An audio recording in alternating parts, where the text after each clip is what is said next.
तो दोस्तों एक बहुत ही जबरदस्त बहुत ही धांसू मूवी देखा हूँ जो एक क्राइम थ्रिलर सस्पेंस मूवी है। इस मूवी का किलर इतना शातिर है कि इसे पकड़ने में पुलिस के पसीने छूट जाते हैं और अंत में जो सस्पेंस खुलता है ना आपका दिमाग घूम जाएगा। तो चलिए आज की वीडियो में मार्गन मूवी को आपके सामने एक्सप्लेन करूंगा।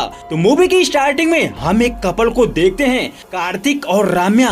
आज के दिन राम्या का बर्थडे था तो कार्तिक राम्या को गिफ्ट में एक लॉकेट देता है। अब राम्या बहुत खुश थी तो कार्तिक उसे रोड पर छोड़कर चला जाता है। वहीं हम देखते हैं कि किलर ब्लैक गाड़ी में उसका पीछा कर रहा था और मौका देखते ही वह राम्या को पकड़कर एक इंजेक्शन लगाता है जिससे उसकी बॉडी खराब होकर काली पड़ जाती है। तो किलर जैसे ही वहाँ से निकलने की कोशिश करता है अभी उसे ध्यान आता है कि उस लड़की का लॉकेट कहीं गिर गया है। वे यहीं पर हम एक लड़के को देखते हैं जिसका नाम था आरव्यू जो रनिंग कर रहा था। वह उसी जगह रुकता है जहाँ पर किलर ने राम्या को मारा था बट उसके ऊपर एक उल्लू अटैक कर देता है जिससे वह वहाँ से भाग जाता है। तो सवाल है कि क्या आरवू ही वो किलर है या फिर कोई और। तो हम नेक्स्ट मॉर्निंग का सीन देखते हैं। कुछ कचरे वाले कचरा साफ कर रहे थे तभी एक औरत कचरे के डब्बे में देखती है कि एक लड़की की बॉडी पड़ी थी जो एकदम काली पड़ गई थी, यानी किलर ने उस लड़की को यहीं पर फेंका था। तो जब ये पुलिस डिपार्टमेंट को पता चलता है तो वह उसकी छानबीन करने लगते हैं। वहीं किलर ने इस चीज को सोशल मीडिया पर भी पोस्ट कर दिया था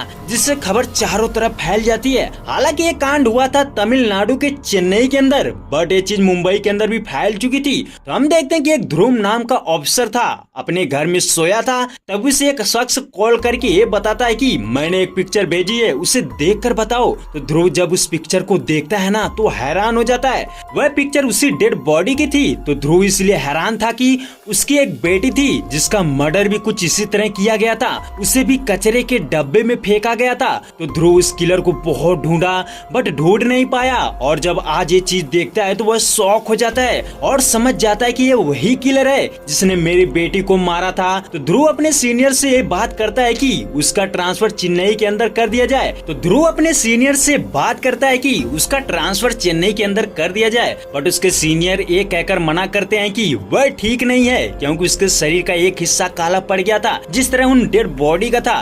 तो ध्रुव कहता है कि ठीक है मैं खुद चला जाता हूँ। अब ध्रुव मुंबई से सीधा चेन्नई पहुँच चुका था। तो वहाँ कमिश्नर ऑफिस में देखते हैं कि इस केस को नटराजन नाम का ऑफिसर इन्वेस्टिगेट करने वाला था बट कमिश्नर मुथुवेल उससे ये कहता है कि ये केस ध्रुव सॉल्व करेगा और इस चीज में श्रुति उसका साथ देगी। तो हम देखते हैं कि ध्रुव काम पर लग जाता है। तो ध्रुव उस जगह जाता है जहाँ पर डेड बॉडी मिली थी। ध्रुव कहता है कि यहाँ जितने भी कैमरा लगे हैं उनको चेक करो बट श्रुति ये बताती है कि मेट्रो प्रोजेक्ट के चलते जितने भी यहाँ पर कैमरा लगे थे सबको हटा दिया गया है। अब ध्रुव राम्या का पोस्ट देख रहा था।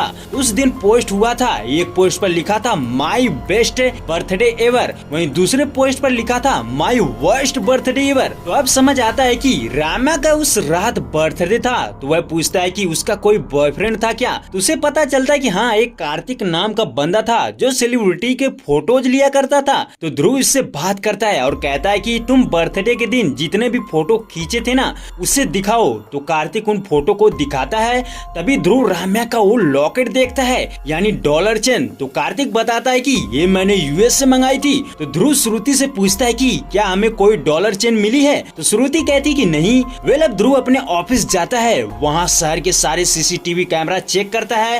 राम्या को कार्तिक ने घर पर छोड़ा था तो वह जहाँ से निकली थी वहाँ से लेकर उसके घर तक यानी किलर भी तो उसका शुरू से पीछा किया होगा। तो सीसीटीवी कैमरा में ये तो पता चलता है कि राम्या घर आ चुकी थी। अगर कुछ हुआ था तो उसके घर की पास की गली में हुआ था। तभी उसे पता चलता है कि वहाँ राम्या के आने से पहले एक ब्लैक कलर की गाड़ी रुकी थी। उसका नंबर प्लेट चेक किया जाता है तो पता चलता है कि ये फेक है और गाड़ी का कलर भी चेंज किया गया था। उसके बाद उनकी नजर आरव्यू पर पड़ती है जो उस रात रनिंग कर रहा था। वह जहाँ जहाँ दौड़ रहा था सारे सीसीटीवी फोटोज को चेक किया जाता है। तो ध्रुव उसका पीछा करते करते एक ब्लैक कलर की गाड़ी को नोटिस करता है और फिर उसे फॉलो करने को बोलता है। कुछ दूर जाने के बाद वह उसे पकड़ लेते हैं। तो ध्रुव गाड़ी वाले से इस गाड़ी के बारे में पूछता है तो वह कहता है कि ये गाड़ी मेरे पापा के जमाने की है, ये विंटेज कार है इसीलिए इसे मैं संभाल कर रखता हूँ। तो ध्रुव उस गाड़ी पर उसी डॉलर चेन की डिजाइन देखता है जो किसी ने बनाया था। गाड़ी पर धूल बहुत ज्यादा थी।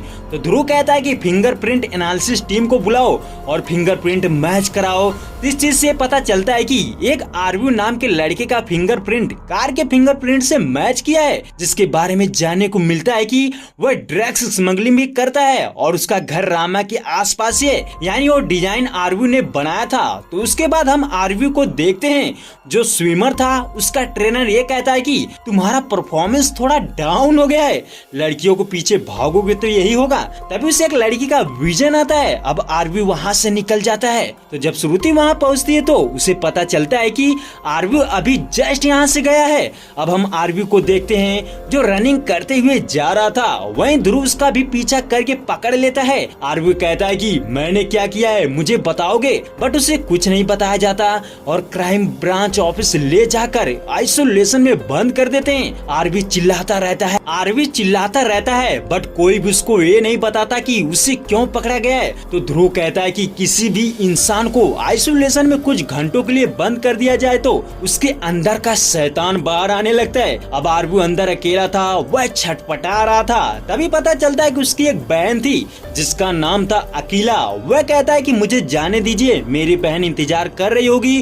तो ध्रुव उसकी बहन के बारे में पता करवाता है, जिससे समझ आता है कि हाँ आरवी सच बोल रहा है, उसकी एक बहन है जो कॉलेज स्टूडेंट है। उसके बाद हम देखते हैं कि वह परेशान हो रहा था, वह धीरे धीरे करके पानी पी रहा था और एक मंत्र पढ़ता है। पता चलता है कि वह सीधा श्लोक पढ़ रहा था। उसके बाद वह कहता है कि मेरे बैग में एक दवा है, वो दे दीजिए, उसके बिना मेरा सर फट जाएगा। उधर ध्रुव उस दवा को चेक करता है तो पता चलता है कि वह दवा मेमोरी प्रॉब्लम्स के लिए थी। ध्रुव उसे दवा नहीं देता, जिससे वह पागल सा हो जाता है और बाथरूम के अंदर का पानी में अपना सर डुबा देता है। उसकी हालत और खराब हो रही थी, जिससे ध्रुव उसे दवा देता है। अब आरवी थोड़ा रिलैक्स था। कुछ समय बाद ध्रुव अंदर आता है और उससे कहता है कि तुमने राम्या का मर्डर क्यों किया। तो आरवी कहता है कि आपको गलतफहमी हुई है, मैंने किसी का मर्डर नहीं किया है। फिर वह गाड़ी पर बना डॉलर चिन्ह दिखाता है। वह कहता है कि तुमने ये क्यों बनाया। तो आरवी इनकार करता है कि उसने नहीं बनाया है। उसके बाद मेडिसिन के बारे में पूछता है कि वह इसे क्यों ले रहा था। वो कहता है कि मैं कई दिनों से कुछ भी देख रहा हूँ ना, उसे भूल नहीं पा रहा हूँ, इसलिए दवा मैंने गूगल पर सर्च करके मंगाई थी। तभी वह पिछले कुछ घंटे में जो भी कुछ देखा था ना, सब कुछ उन्हें एकदम सटीक बताता है, जिसे सुनकर वह हैरान थे। तभी तो श्रुति कहती है कि तुम झूठ बोल रहे हो, ये सब बहाना कर रहे हो। उसके बाद आरवी राम्या के बारे में बताता है। वह कहता है कि हम दोनों एक ही कॉलेज में पढ़ रहे थे, तभी एक दिन अचानक वह मुझको प्रपोज करती है। मुझे विश्वास नहीं हो रहा था कि ये मुझसे प्यार कर सकती है। फिर धीरे धीरे विश्वास हो जाता है और हम दोनों एक दूसरे से प्यार करने लगते हैं। एक दिन अचानक राम्या को एक कंपनी का मैनेजर उसे ऑफर देता है कि मैं तुम्हें यूएस के अंदर भेज सकता हूँ, बट एक शर्त है। उसका कहना था कि वह उससे शादी कर ले। हालांकि राम्या उसे मना कर देती है और यही बात जब आरवी से बताती है तो आरवी कहता है कि छोड़ो, उसे जाने दो। बट राम्या का कहना था कि उसका यूएस जाने का सपना है, वह ये मौका नहीं छोड़ सकती। राम्या कहती है कि तुम भी चलो, यूएस में सेटल हो जाना, मैं उसे मना लूंगी। आरवी का कहना था कि वह अपनी बहन को छोड़कर कहीं भी नहीं जा सकता, इसके भी एम्बिशन है, वह स्विमिंग करना चाहता है, उसे सरकारी नौकरी चाहिए।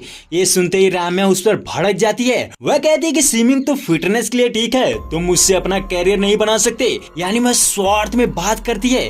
ये आरवी को पसंद नहीं आता। वहीं राम्या उसकी बहन को भी भला बुरा बोलती है, जिससे वह उसे थप्पड़ मार देता है और उसको ब्लॉक कर देता है। बट कुछ दिन बाद जब उससे मिलने की कोशिश करता है ना, तो वह देखता है कि वैलेंटाइन के दिन अपने बॉस के साथ सगाई कर रही थी और आरवी को पहचानने से इनकार कर देती है, जिससे उसे मारा जाता है। वहीं पर एक और एक्टिविटी होती है कि कुछ लोग वहाँ पब में जितने भी लोग थे ना, उनका जबरदस्ती फिंगरप्रिंट लेते हैं और आरवी को देखते हैं तो वह स्विमिंग पूल में बैठा था। अब इसी वजह से वह राम्या का नाम तक नहीं लेना चाहता था। वे लोग कहानी एक बार फिर से प्रेजेंट टाइम में आती है। हम देखते हैं कि आरवी बेहोश हो जाता है, जिससे उसे हॉस्पिटल ले जाया जाता है। वहाँ डॉक्टर उसकी रिपोर्ट देखता है तो हैरान था कि एक नॉर्मल इंसान ऐसे कैसे हो सकता है। फिर ध्रुव कहता है कि डॉक्टर इसका ब्रेन चेक करो कि ये देखी हुई चीजों को भूल क्यों नहीं पाता। तो डॉक्टर उसके ब्रेन को चेक करता है और उससे पूछता है कि तुम पहली बार कब चले थे। तो आरवी कहता है कि मुझे याद है, मैं उस समय 1 साल का था। ये सुनकर सभी शौक थे।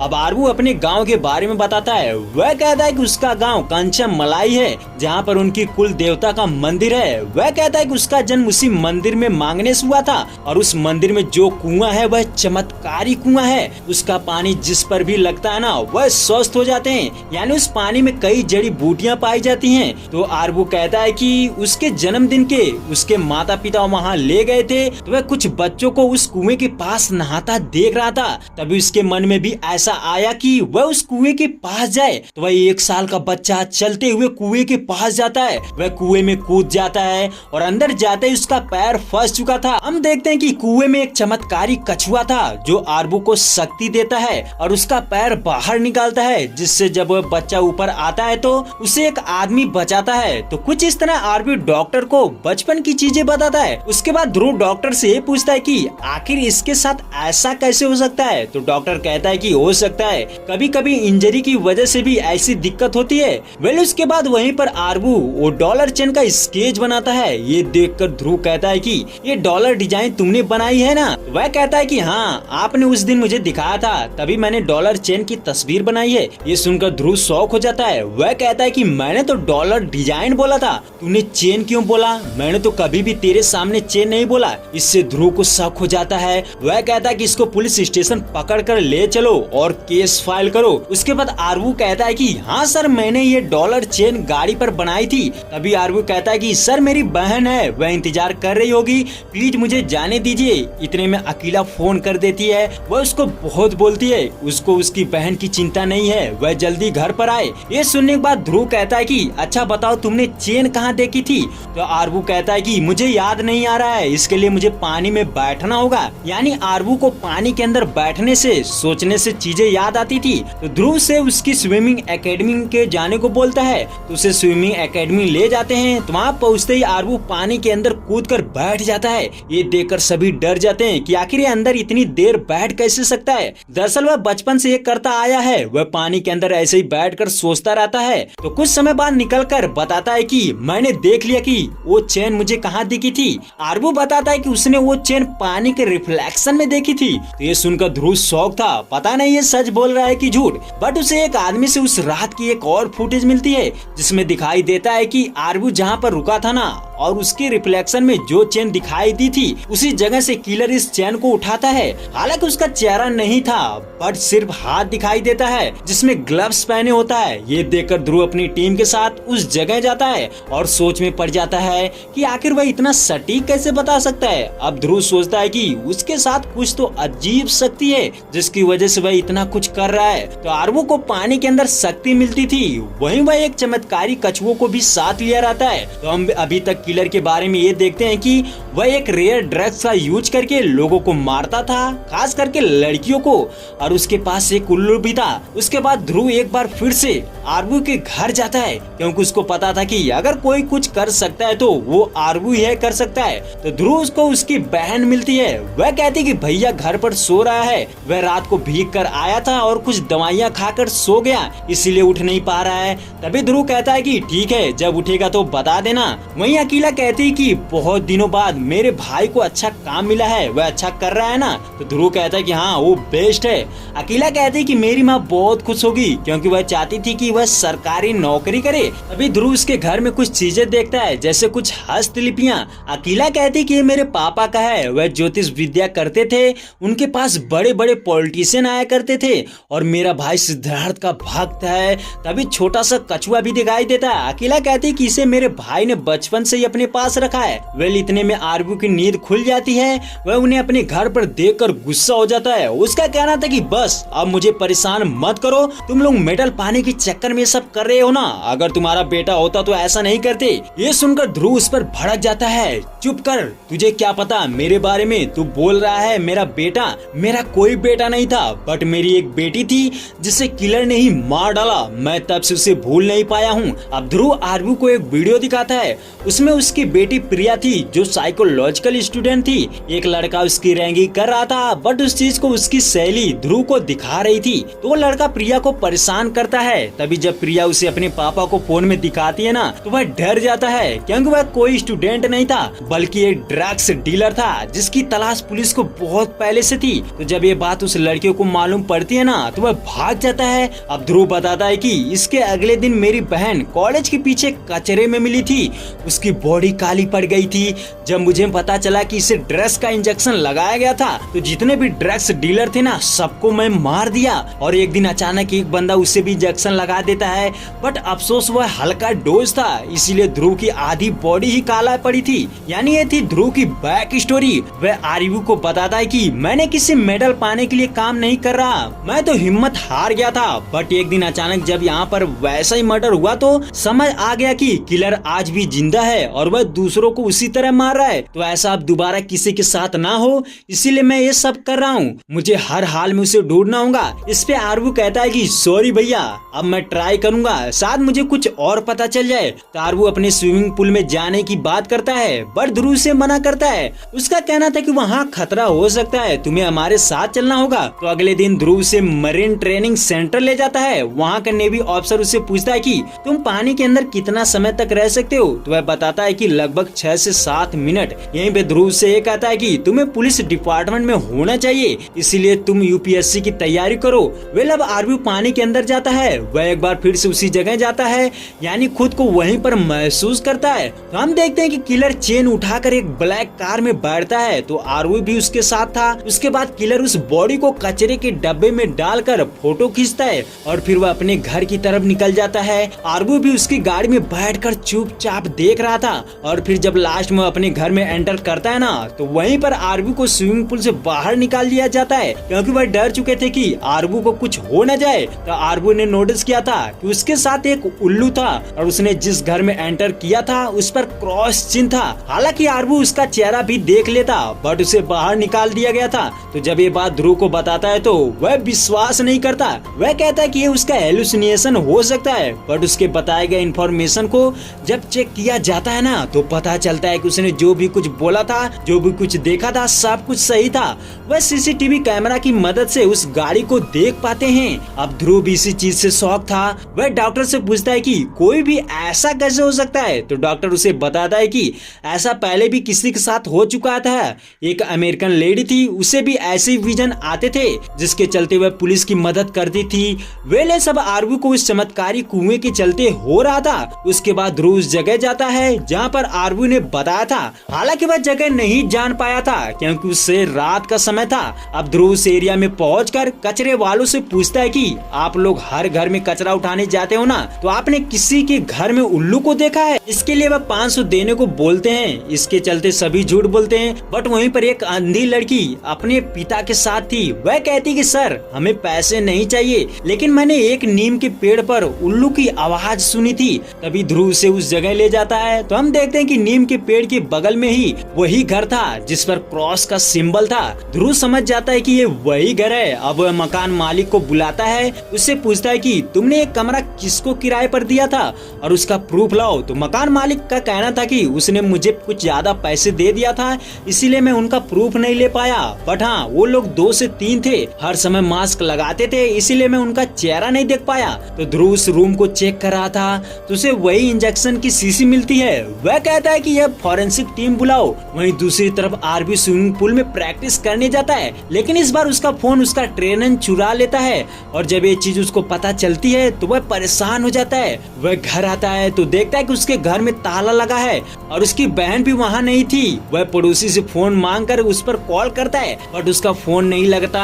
इधर हम देखते हैं कि प्रिया हॉस्टल में थी। वह भी परेशान थी क्योंकि उस हॉस्टल में नेटवर्क नहीं था, जिससे वह अपने भाई को कॉल नहीं कर पा रही थी। तभी उसे पता चलता है कि हॉस्टल से बाहर जाऊंगी तो शायद नेटवर्क मिले। तो प्रिया बहाना करके हॉस्टल से बाहर जाती है। तेज बारिश हो रही थी। तभी हम देखते हैं कि किलर भी वहीं पर मौजूद था। वह प्रिया को पकड़कर इंजेक्शन लगा देता है, जिससे वह मर जाती है। अब अगली सुबह जब ये बात पता चलती है कि शहर में एक और मर्डर हो चुका है, किसी लड़की को कचरे में फेंका गया है। पुलिस टीम वहाँ पर पहुँचती है। ध्रुव बहुत दुखी था। तभी वहाँ पर आरवी को बुलाया जाता है। वह उसके कपड़े देखकर रोने लगता है, बट उसकी नजर उसकी हील्स पर पड़ती है।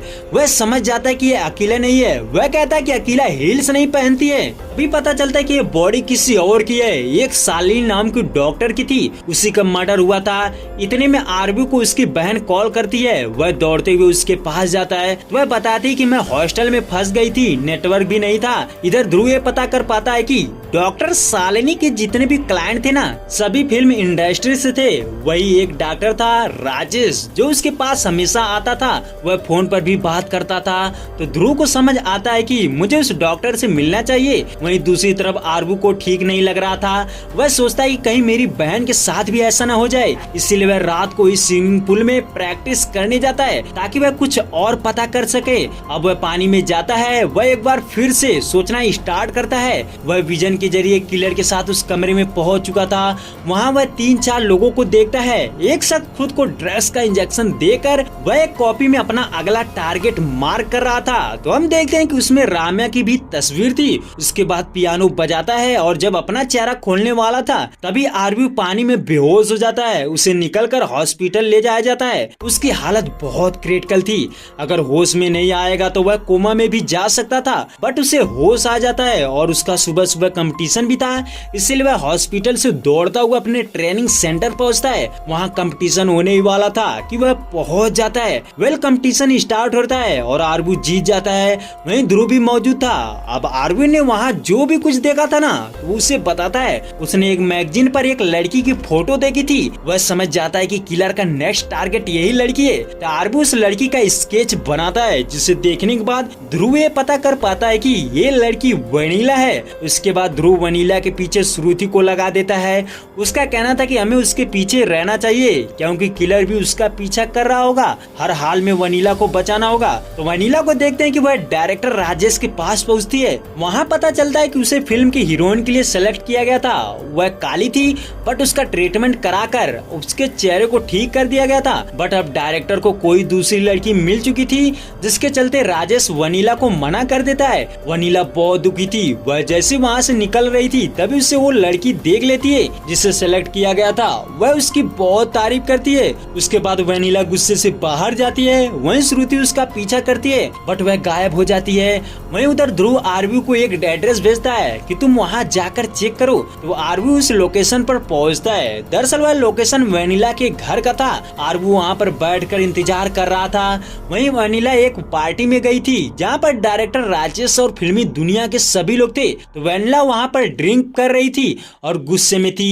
वहीं उस पार्टी में ध्रुव भी आ जाता है। वह सब वनीला पर नोटिस कर रहे थे ताकि उसको कुछ ना हो। तभी ध्रुव कार्तिक को देखता है, जो राम्या का बॉयफ्रेंड था। ध्रुव से पूछता है कि तुम वनीला के बारे में क्या जानते हो। तो कार्तिक कहता है कि पहली बार मैंने उसे मेडिकल शॉप पर देखा था, वह मुझे बहुत पसंद आई और मैं उसका फोटो खींच लिया। जब मैंने उसे मॉडलिंग के बारे में बात की तो उसने मुझे मना कर दिया, बट कुछ दिनों बाद वह मान गई और फिर उसे राजेश के पास ले गया। राजेश उसे देखकर अपनी पायलट मूवी में शामिल कर लिया। कार्तिक ये भी बताता है कि वह मुझे धीरे धीरे प्यार करने लगी थी। उसने मुझको प्रपोज भी किया, बट मैंने उसे मना कर दिया। हम देखते हैं जो डॉलर चेन थी ना, वह वनीला ने ही कार्तिक को दिया था और कार्तिक ने उसी को रम्या को दिया था। उधर आरबी कमरे में जैसे इंटर करता है ना, कि उसे कुछ लोग मार कर एक पानी के डब्बे में बंद कर देते हैं। बट कुछ समय बाद जब उनके लगता है कि वह मर गया होगा तो डब्बा खोलते हैं तो आरबी उन पर अटैक कर देता है और सबको बहुत मारता है। फिर उनका लैपटॉप चेक करता है जिसमें वनीला की तस्वीर थी। वहीं दूसरी तरफ ध्रुव मैगजीन पर छपी वनीला का फोटो देख रहा था। तभी उसे कुछ समझ आता है। वह सोचता है कि कहीं तो मैंने इसे देखा था। तो उसे याद आता है कि जब उसकी बेटी वीडियो बना रही थी ना, तो उसमें बगल में वनीला भी थी जिसके पास उल्लू था। वह काली थी और वहीं पर वनीला का बॉयफ्रेंड उसकी बेइज्जती करता है कि वह काली है। उसकी जगह ध्रुव की बेटी प्रिया की तारीफ कर रहा था। ये देखकर वनीला को जलन होती है, इसलिए वह ठान लेती है कि वह सबको मार देगी। तो वनीला एक खास किस्म का ड्रग्स बनाती है। वह सबसे पहले एक चूहे पर टेस्ट करती है। चूहा काला होकर मर जाता है। तो उसके बॉयफ्रेंड ने उसकी बेइज्जती की थी प्रिया के चलते, तो इसीलिए उसने प्रिया को मार दिया था। वहीं रही बात राम्या की, तो वनीला ने इसीलिए मारा था कि क्योंकि वह कार्तिक से प्यार करती थी। तो कार्तिक ने राम्या के चलते वनीला को मना किया था, तो वह इसलिए वनीला राम्या को भी मार देती है। उसके बाद रही बात शालिनी डॉक्टर की, तो डॉक्टर ने बिना परमिशन उसका फोटो एक एड में यूज किया था। और जब ये बात वनीला उससे पूछती है तो डॉक्टर शालिनी उसे ताना मारती है कि तुम तो काली थी, मैंने तुम्हें ऐसा बनाया। फिर वह शालिनी को भी मार दी थी। उसके बाद डायरेक्टर राजेश ने एक लड़की के चलते वनीला को मना किया था। तो वनीला ठान लेती है कि वह उस मॉडल को भी मार देगी। तो हम देखते हैं कि वह पार्टी से निकलकर बीच पर जाती है और उस मॉडल को वहाँ पर बुलाती है। तभी मौका देखकर जैसे उसे मारने की कोशिश करती है तो ध्रुव उसे गोली मार देता है। तो कुछ इस तरह ध्रुव ने अपनी बेटी की कातिल को ढूंढ पाया। इसमें सबसे बड़ा योगदान आरवू का था। वेल यहीं पर कहानी का द एंड हो जाता है। तो आपको मूवी कैसी लगी कमेंट करके जरूर बताएं।